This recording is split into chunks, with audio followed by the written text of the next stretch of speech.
Spencer, thanks for joining me today. Today I'm going to be showing you a different kind of beading technique, and this beading technique is called brick stitch. So with brick stitch, it's very different from uh, loom beading and straight beading. If you want to know exactly what the loom beading and the straight beading are, please have a look at those videos. But for the brick stitch, this the brick stitch on this makes a pattern very much like the name says. It makes a brick pattern. So if you look at something like these are a brick stitch pattern earring that I made. And you can have a look and you can see that the beads are sewn together in a brick pattern. So they're offset from each other. They're not in a straight line going up and down. It's in a brick pattern, and you could sort of see that pattern on this work that I've done. So I'm going to show you a little bit today about how to do this type of brick stitch. The other name for it is called peyote stitch. Although with the peyote stitch, it's done a little bit different. Although both brick stitch and peyote stitch produce the same effect, there's just a little bit different with the peyote stitch. However, with the difference between the brick stitch and the peyote stitch, like I said, is just in the way you're using your needle and thread to put the two beads together. Because with both brick stitch and peyote stitch, it's put together one bead at a time. So there's no way that we could put more than one bead with this kind of stitch, but we go through one bead at a time. Now, usually we use the seed beads so you see the small glass seed beads for when we're doing the brick stitch. And the easiest way when you're doing brick stitch is not to use the round seed beads, but to use the cut beads. So when you go look for beads, if you go into a beading shop or online, then you want to be looking for cut beads because you'll see the difference between the the rounded seed beads and the difference between the cut beads. So the rounded seed beads, of course, are most of the standard beads, and these are a size 10 seed bead. The standard seed beads are round in shape. The cut beads, these are a size 10 cut bead. The cut beads are flat on the bottom and flat on the top, and then they're rounded along the edges. And you could see the difference here with those.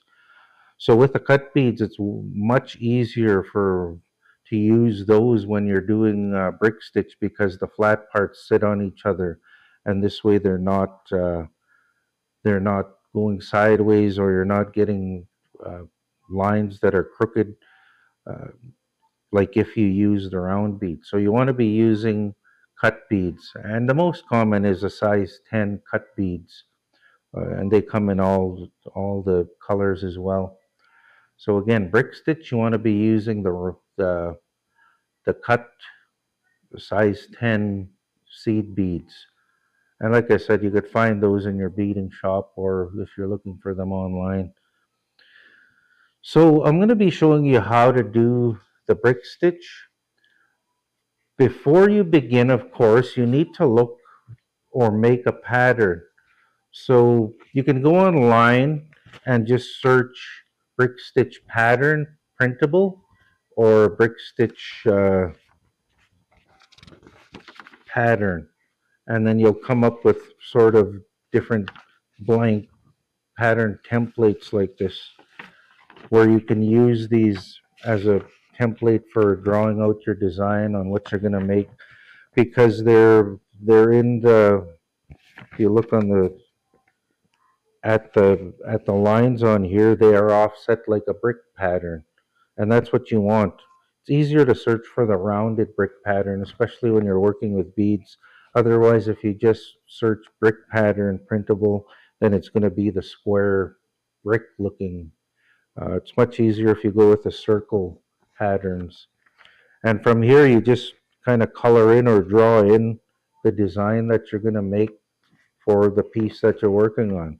So if I was wanting to make a piece like the little heart, then I would use that pattern, follow that, and draw it out in a pattern form on here that I can follow. Otherwise, you can just search for brick stitch patterns online, and you'll come up with hundreds and hundreds. So this is an example of a brick pattern from online that I'd use, and that's very much the pattern that these earrings followed. So once you do, print that off, and that's what you could use as your guide when you're doing your pattern. So I'm going to go ahead now and rather than use the small seed beads, or the small cut beads and the small uh, beading needle and the beading thread, it's just going to be a little difficult to see. I'm going to demonstrate how to do a brick stitch using the large crow beads and a large needle, just to show you what the process looks like, and so you'll get an idea of how the beads go together on a brick stitch.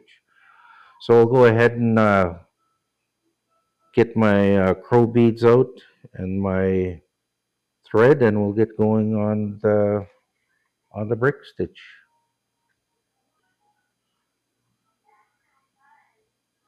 All right, so for a demonstration on how to do the brick stitch, I'm going to be using this pattern.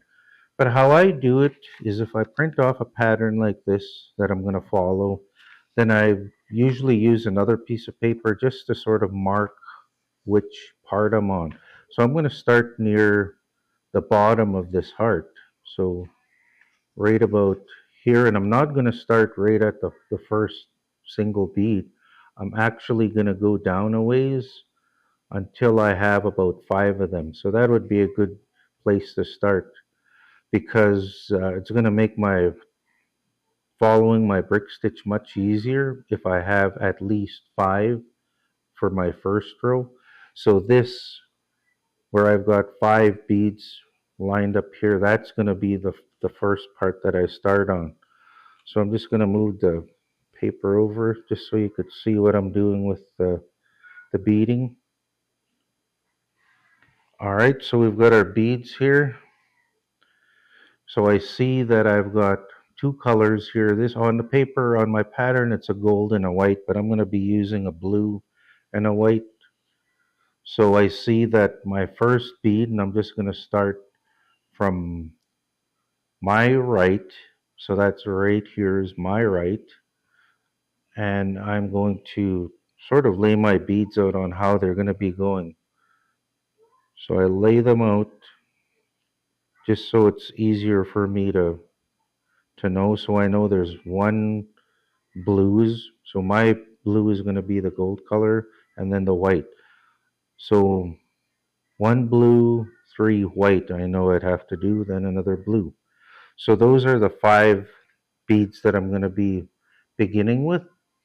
So what I do is with my first stitch, I've got my thread and my needle, and I've got it fairly long. So I'm not going to go right to the end with my beads. I'm going to leave a long tail on there because I've still got one, two, three, four, five rows. One, two, three, four, that I still have to go this way.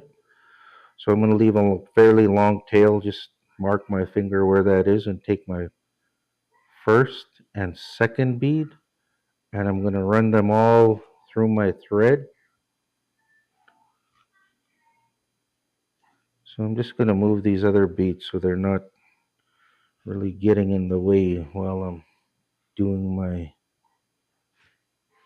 other beads.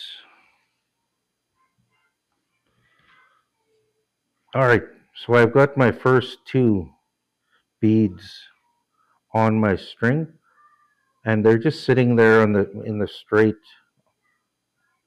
on just straight on the thread. So with my first two, I'm just going to go back and loop back through from the bottom. So just looping through both of those beads. So I get something like this. And if I pull them together, I'm just going to kind of put them side by side like so. And you'll see how I've got the two beads now kind of hooked together with my thread coming out the bottom there. So now I'm going to take my next bead. So from here, we're going to be going one bead at a time. So I'm going to run that bead through close to the next bead, and I'm going to go from the top to the bottom through my last bead, pull that through, and we'll see how it goes next to the previous bead. I'm going to go back up from the bottom to the top, and I'm just going to pull that, kind of tighten it together so they're sitting side by side.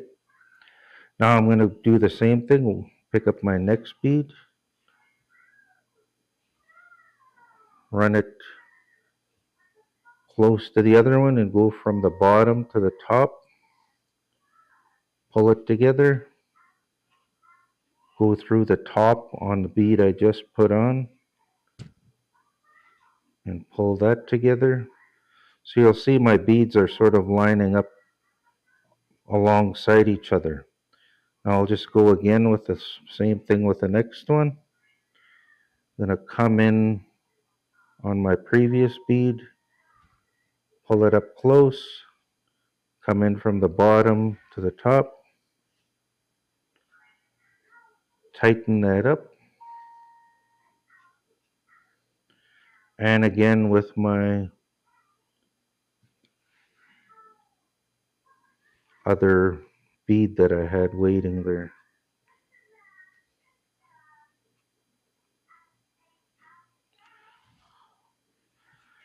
So I wind up with a pattern like that. I've got 6 on here, so I should have had 5. So when you're first starting, you want to make sure that you're going with an odd number. So make sure that it's an odd number of beads that you're starting with. Otherwise, you wind up where I just did with my thread coming through where both threads are facing to the bottom. So you want to make sure that you're starting with an odd number on your when you start your first row. So I'm just going to loop back through and take it off so we have the 5 that we were going to start with. So I'm just taking that bead off. So again, I go back to my pattern. So I've got 1, and then I've got 3 white, and then my blue. So again, back to where I should have been. Putting my blue, going back through my previous bead once, and then up through the bead that I just added. So I've got that where now I've got my 5. So that's an odd number. Blue, white, white, white, blue. So now what I'm going to do is I'm going to be going to my next row, and I move it on my paper just so I don't get lost, and I see that I'm going to be needing 1 blue, 2 white, and another blue. So I'm going to go blue and white. So when I'm going to another row, whether I'm going outwards or inwards, if I'm adding beads, I need to go on my next row by adding 2. So I'm going to add 2, and now I'm going to be going in from my top loops on these ones. So you see here, this loop that joins the 2 beads, I'm going to be going through that, pulling that through, and then once these beads come up, I'm going to be going back through. So you see my loop, I've gone through there. Now I'm going to loop it up through the beads that I'm just adding on. So I pull that tight, just sort of tighten everything up. Then I'm going to go through my other bead that I just put on, and then up through my white bead here. So it's sort of a circle loop that I've made on those two. Now I'm just going to kind of tighten them up, and you could already see that brick pattern starting to form where they're not in a straight line. They're kind of offset from each other in a brick pattern. So I'll just go ahead. Now I go back to adding one bead at a time. So I add my next bead, and I'm just going to go through the next loop that joining these two beads. Pull that all the way through, and then have it kind of ready in place. And I'm going to go back through that loop, through that bead, leaving this in the loop and not going through the loop. That's what holds that bead in their place. And pulling that tight. And then my next bead, same thing. Gonna go through the next loop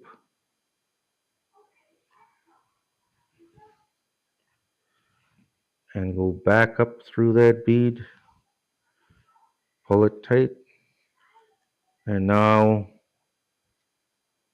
I've got my three beads, so I'm going with my, oh, I went out on this one, so I'm gonna have to add another white, go through my loop,